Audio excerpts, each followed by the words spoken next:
Sens de la visite, le podcast qui écoute vos histoires de l'art. Aujourd'hui, je vous emmène au musée d'Orsay, en compagnie d'une véritable passionnée du musée dont on va suivre la visite, Sarah Belmont. Pleine d'énergie et d'enthousiasme, Sarah est une journaliste par vocation. Spécialisée en art, son domaine de prédilection, elle collabore à des titres et des revues culturelles de renom. Elle passe une grande partie de sa vie dans les galeries et les musées. Mais si elle vient à Orsay en particulier, c'est pour s'adonner à une de ses multiples passions, la contemplation des sculptures mythologiques de l'allée centrale et des peintures impressionnistes du 5e étage. Mais si le musée d'Orsay est quasiment une seconde maison pour elle, c'est aussi parce que sont conservées et accrochées à l'intérieur certaines des plus belles toiles de son artiste favorite. C'est une des membres fondatrices du mouvement des impressionnistes. J'ai nommé Berthe Morisot.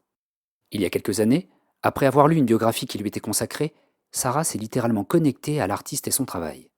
Depuis, elle aime tellement Berthe, comme elle l'appelle, qu'elle chasse avidement chacune de ses peintures dans les musées, un peu partout à travers le monde.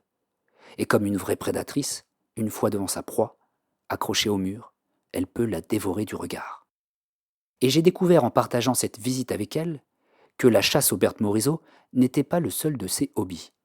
Elle aime voyager, elle aime lire, elle aime jouer avec les mots, elle est polyglotte aussi, elle aime également la mythologie grecque, et puis surtout, elle aime danser. Partout. D'ailleurs, c'est l'image que je garderai de cette matinée et de cette visite passée avec elle. Nous avions fixé notre rendez-vous sur le parvis du musée d'Orsay. Immédiatement, mon regard s'est arrêté sur une silhouette à la fois gracieuse et bondissante. C'était Sarah.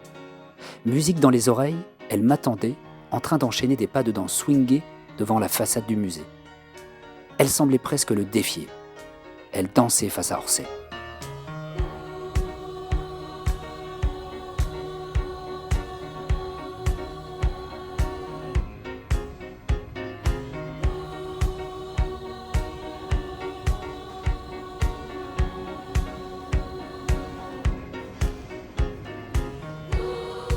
Et c'est vrai que j'aime beaucoup danser dans les musées ou à l'extérieur, donc ça, il ne faut pas s'étonner.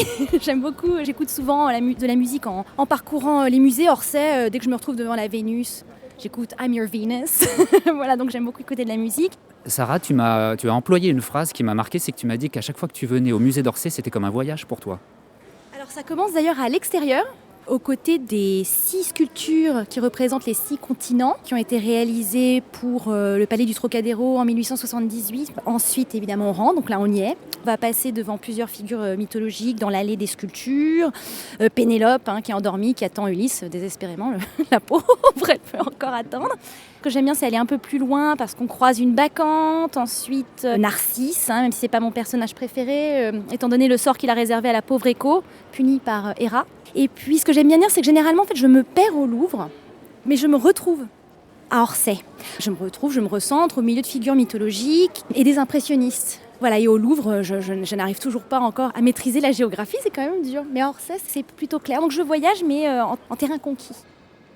Est-ce que toi, ça t'arrive, quand tu es à Orsay, de t'imaginer qu'avant c'était une gare avec tout un flot de passagers ? Alors c'est très bien parce que je tombe souvent en arrêt devant l'horloge, qui est quand même un vestige de la vocation première du musée. Donc, c'est une gare qui a été construite par Victor Laloux à la fin du 19e siècle pour pouvoir accueillir les visiteurs potentiels à l'exposition universelle de 1900. Sa métamorphose en musée date de 1986, et je ne dis pas de sottises, oui, sur une décision de Valéry Giscard d'Estaing. Donc on peut imaginer effectivement ce que tu disais, l'abondance de visiteurs. De voyageurs. Maintenant, ils sont devenus Voilà, qui sont devenus des visiteurs et nous-mêmes, nous sommes maintenant des voyageurs au sein de ce musée. Première collection impressionniste au monde, un courant qui fait forte impression sur moi. Et s'y tiennent de remarquables expositions. À l'affiche en ce moment, James Tissot, Jacques-Joseph de son prénom, Gigi Tissot. Très belle exposition. Alors c'est un musée aussi très accessible, qui a toujours travaillé sur son accessibilité. Donc moi, je pratique la langue des signes, donc j'ai été très sensible aux visites en langue des signes qui ont été proposées très tôt. Maintenant, c'est de plus en plus courant, mais ça ne l'était pas il y a 6-7 ans, par exemple. Le musée des Beaux-Arts de Lyon également est très très fort de ce point de vue-là. Mais alors, ce qui distingue Orsay, c'est la base de données. Si on regarde sur le site, pour tous ceux qui pratiquent la langue des signes, il y a quand même des commentaires d'œuvres en langue des signes, en LSF, sur le site du musée. Donc ils y travaillent en permanence. Est-ce que je peux te demander pourquoi tu as appris la langue des signes ?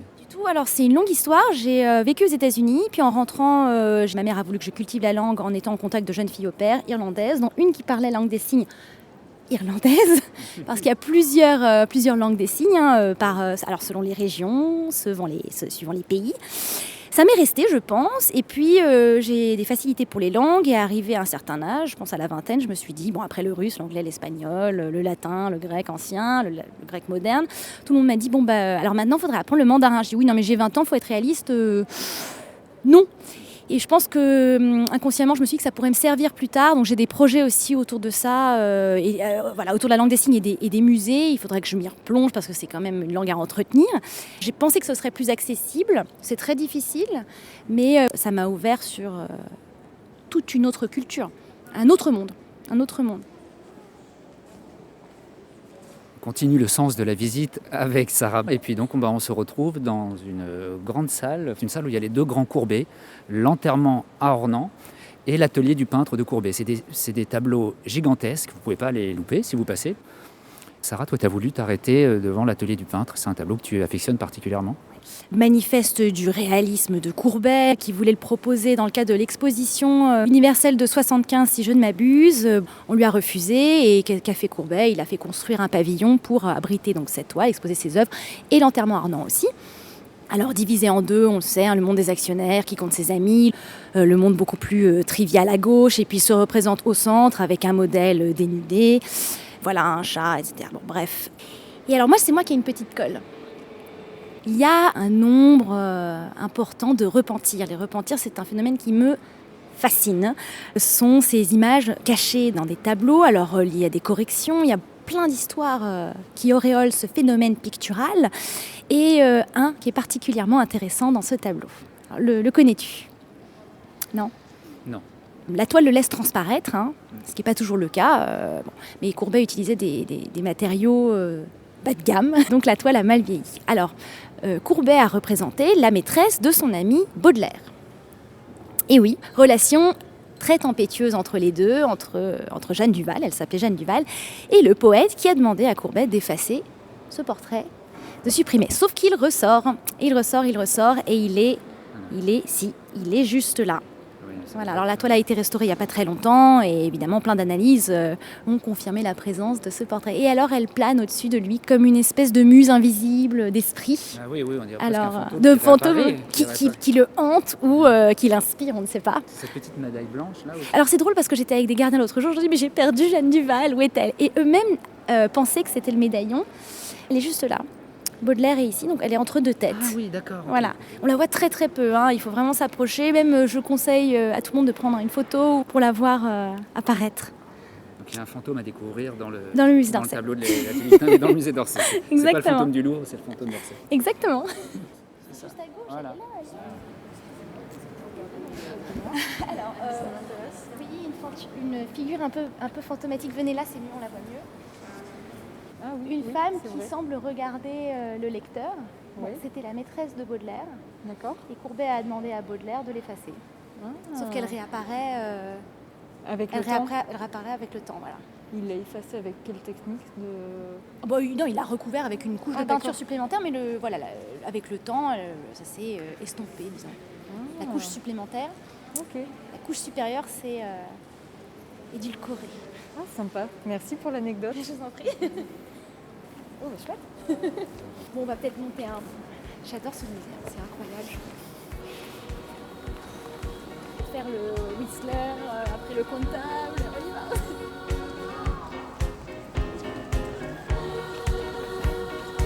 Oui, il faut encore le comptable, avec Baudelaire, Verlaine, je me force à continuer de Fragonard, qui a un école, tous ces oui,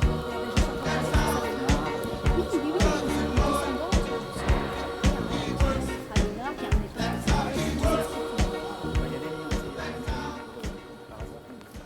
Voilà. Alors, je suis désespérée, Jérémy, parce que je voulais qu'on s'arrête devant un tableau de Berthe que j'aime beaucoup. On est au 5e étage, on a pris l'ascenseur, on rentre dans la salle des impressionnistes, celles qui te font tant d'impressions. Les tableaux, je parle, ceux qui te font tant d'impressions.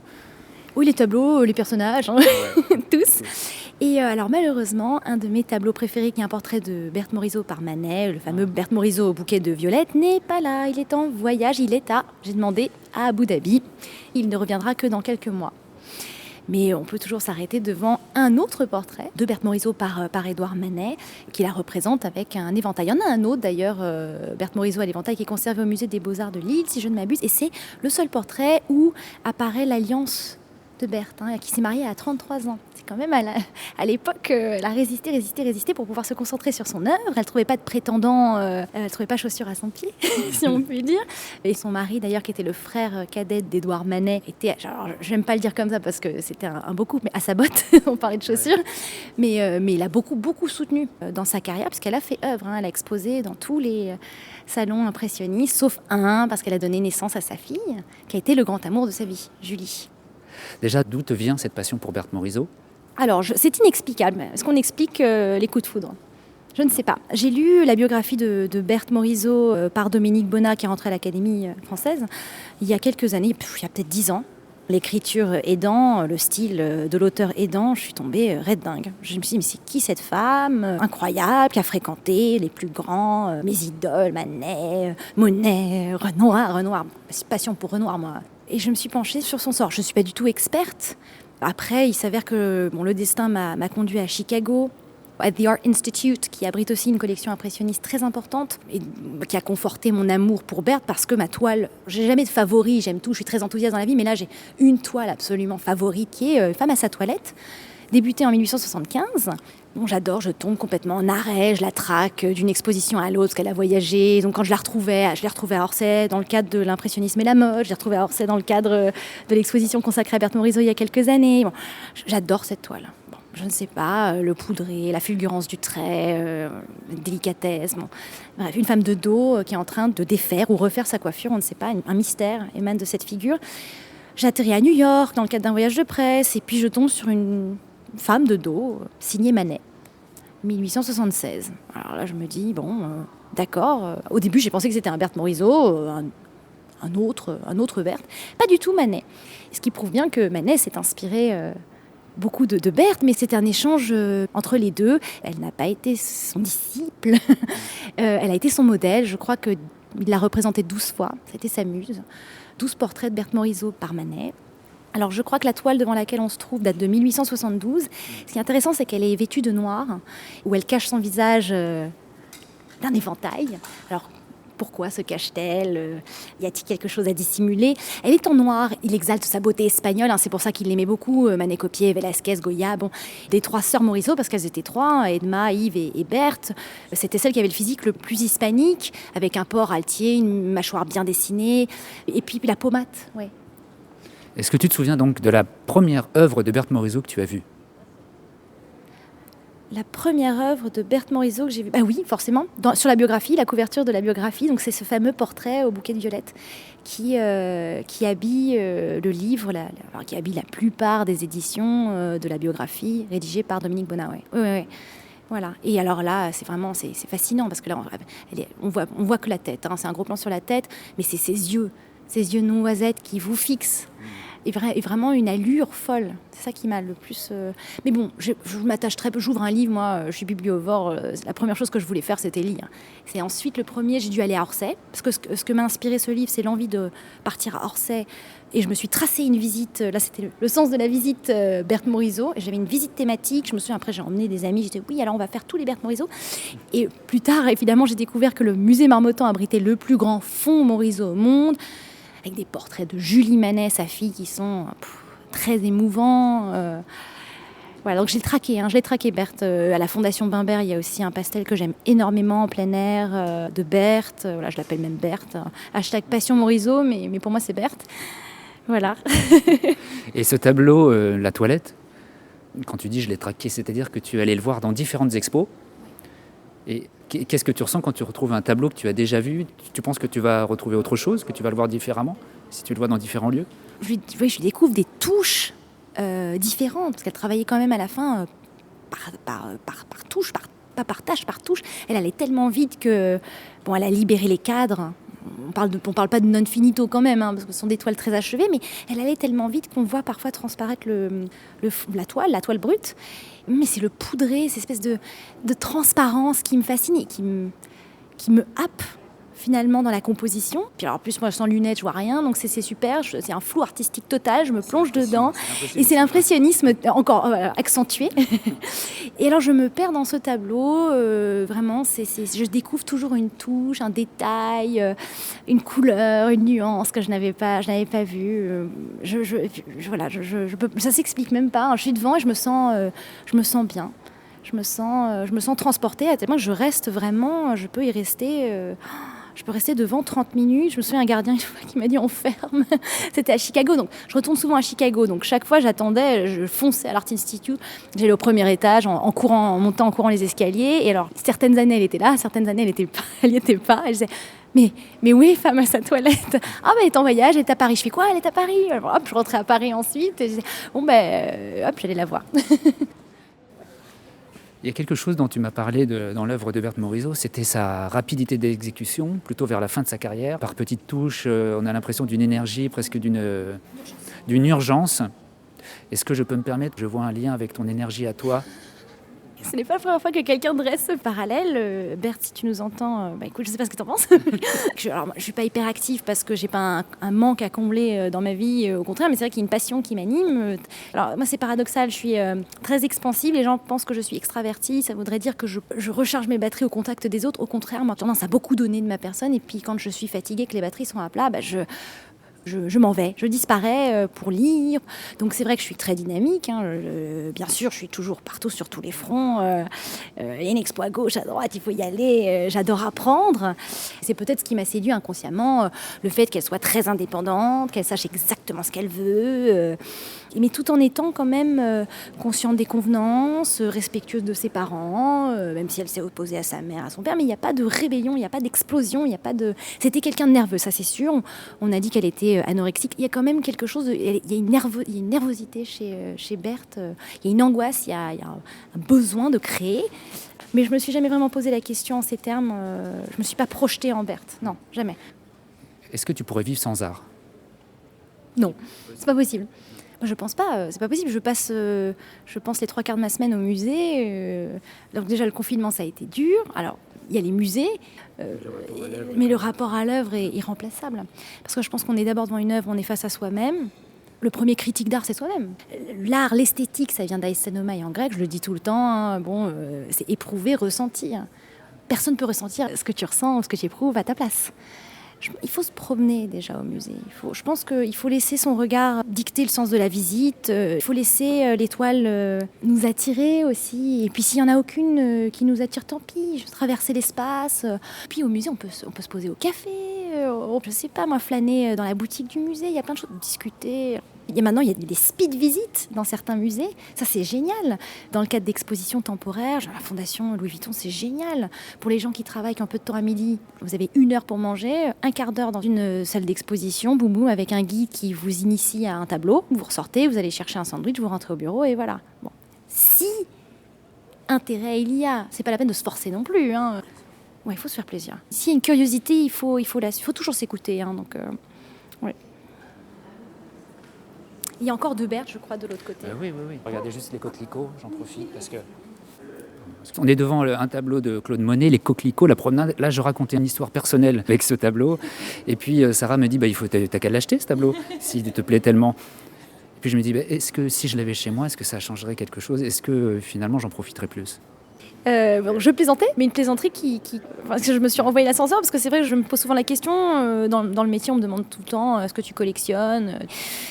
J'aime tellement aller au musée. Alors si je collectionnais, ce serait pour exposer, pour montrer, pour partager. Mais j'ai pas envie d'enfermer des œuvres chez moi. Je préfère aller au musée, moi. Vraiment, je préfère faire l'effort de sortir et d'aller voir les artistes quand ils sont encore vivants, d'aller voir les toiles. Ouais, c'est un vrai voyage.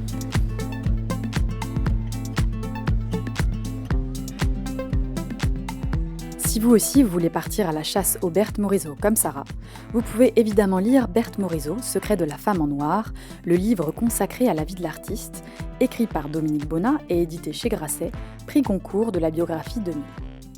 Ensuite, quelques adresses. Bien sûr, le musée d'Orsay pour contempler lorsqu'elle sera revenue de voyage Berthe Morisot au bouquet de violettes, portrait d'Édouard Manet, et pour mieux profiter du musée, on vous conseille de venir le jeudi soir pour la nocturne jusqu'à 21h45, Une manière de découvrir les œuvres dans une ambiance plus conviviale. On poursuit avec le musée Marmottan, dans le 16e arrondissement de Paris, qui conserve et expose le premier fonds mondial de son œuvre.